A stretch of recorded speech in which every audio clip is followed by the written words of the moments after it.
Hi there. In this business topic video, we're going to take a brief look through quite an interesting model of strategic choice called Bowman's strategic clock.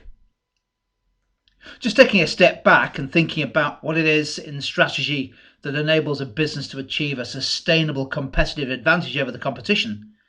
It's usually around ways of offering consumers best value. Value not just in terms of lower prices, although that's often a great way of competing, but also in terms of differentiation, the extent to which the consumer perceives a significant difference between your product and those of the competition, which leads them to buy from you rather than from them. And this really is at the heart of the idea behind Bowman's strategic clock, and in a sense it builds on Porter's generic strategies, so you'll see some similarities between the two. Bowman, the theorist, his strategic clock explores the options for how a business positions its products in the market strategically. What is the most competitive position that enables it to get advantage? And the way it does this is to identify a series of 8 strategic positions that a business can take based around 2 dimensions: the dimension of price and the dimension of perceived value by the consumer. And there it is, there's the clock. Quite a complicated diagram, but you can see from the 2 axes on the left hand side, we're measuring from low to high the perceived value to the consumer.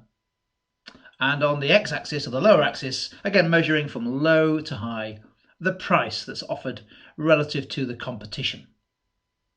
And the clock identifies a series of 8 positions, 1 through to 8, working from 1 there, bottom left, working around the clock to position 8 in terms of their different positions between price and perceived value. What I'll do now is I'll briefly go through for 30 seconds to 45 seconds or so each of the 8 positions, just to explain and illustrate what each of them are. Position 1, bottom left, is the combination of low price but low value added. And of course, this doesn't sound like a particularly attractive or likely successful strategic position. So what's often known as a bargain basement strategy, where you offer your product as cheap as you can. The consumer buys it because it's really cheap as chips. But actually there's very little perceived value in the product, and therefore it's highly unlikely that this kind of product or positioning is going to be sustainable for the long term. Somebody else will always come along and try to undercut you with an even lower price than your cheapest chips.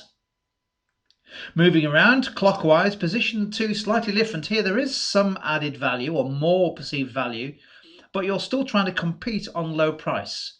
So in this position, the successful businesses are going to be the low cost leaders. Almost certainly they'll have a strategy built into the operations of the business around cost minimization. And the business accepts that the margins on each product are going to be low, but if you can achieve economies of scale and get high output, then you may be able to achieve sufficient profits from your operation. We're looking here at businesses that compete purely on price with an acceptable value product, perceived value product. And we often find in these kind of markets, for example, some of the retail markets, that price wars are a feature of competitors trying to win by being positioned in position 2, low price. As we move around the clock, we start to add some product differentiation. And this is what we mentioned when we were looking at Porter's generic strategies, is being a combination of low cost and differentiation as a strategy. It's what's known as the hybrid position, where the position here involves some element of being low price compared to the competition, but also the consumers are persuaded to buy because there is relatively high value added through product differentiation. And of course, this can be a very effective strategy, as we've seen with the likes of IKEA, who offer low cost, low prices, but also some quite distinctive product differentiation in terms of product innovation, product design.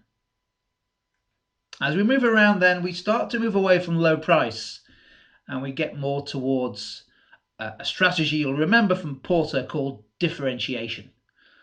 Now, differentiation in position 4 is all about simply trying to add perceived value. This is all about branding. It's all about having a good or high quality product with lots of customer loyalty and sold in lots and lots of different channels to gain the most profit possible from this strategy. A differentiation strategy is a classic example of this would be the likes of Starbucks.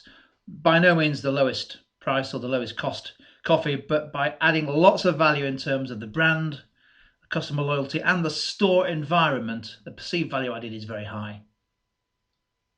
The next one is similar to differentiation. In fact, it is differentiation, but what this one is a slightly different approach to price. Here, the product is positioned at a deliberately high price because we're trying to appeal to customers who not only want that differentiation in the product in terms of perhaps quality, but they also want to pay a high price. And they want to pay a high price because there is high perceived value. And this, of course, is the classic positioning strategy adopted by luxury brands who aim to achieve premium pricing. And you might argue that luxury brands have an interest in selling their products at premium prices and not at low prices. It's all part of the perceived value. Done well, and lots of high quality luxury brands like Louis Vuitton and others do this very successfully, and they earn very high profit margins as a result. Of course, it's the case though that only a relatively few number of products and brands in any market can really sustain this kind of strategy for the long term. One of the risks of pricing high, but perhaps without offering the perceived value, is that somebody else is going to come along with the same value added, but with a lower price. So position 6 is called risky high margins, where the price is set quite high, but actually the product isn't really offering anything extra in terms of perceived value.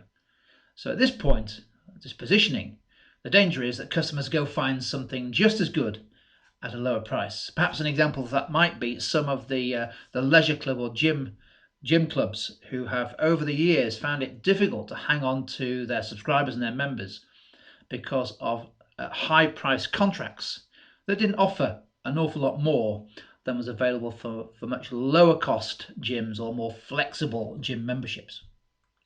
As we move around to the final two positions, it becomes increasingly uncompetitive again. So the monopoly price position flows from that position determined by economics, where there is really only one player or one dominant business in the market.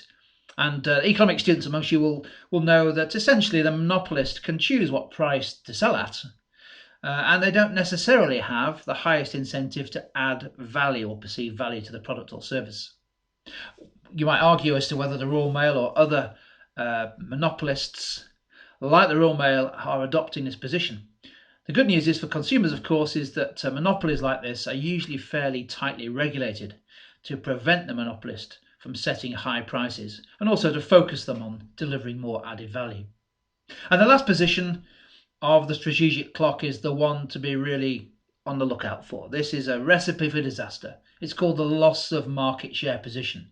And basically this is happening at any stage where a business is offering a product with relatively low added value, but for a price that certainly isn't low. Perhaps a price, a middle range or a standard price. And the consumer here really has not got much of a reason to stick with this product because either they can get the same value, higher value, for the same price, or they can get a lower price for the value that's being offered by businesses positioned at position 8. And perhaps you might argue that Tesco is an example of this, certainly in recent years, when it was accused of being stuck in the middle here. It was neither offering low prices, but neither was it adding a lot of perceived value. And you might argue that it was in position 8, the loss of market share. And that was certainly borne out by Tesco's decline in market share in recent years, particularly against the low-cost discount grocery supermarkets. So there we go. There's an overview of Bowman's strategic clock. And it's quite an interesting model, certainly a good one to use as you're considering or evaluating the different strategic positions of different businesses, perhaps in the same market.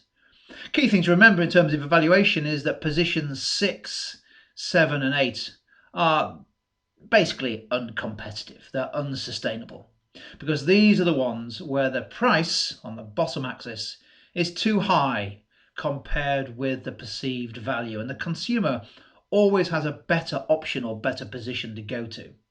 Either they can find a same product with better value for the same price, or they can get the same value, perceived value, for a lower price. So watch out, businesses, if you're positioned at 6, 7, and 8, the chances are your competitive position is under threat. This has been a brief introduction to, and hopefully a useful illustration of, a model of strategic choice, and it's called Bowman's strategic clock.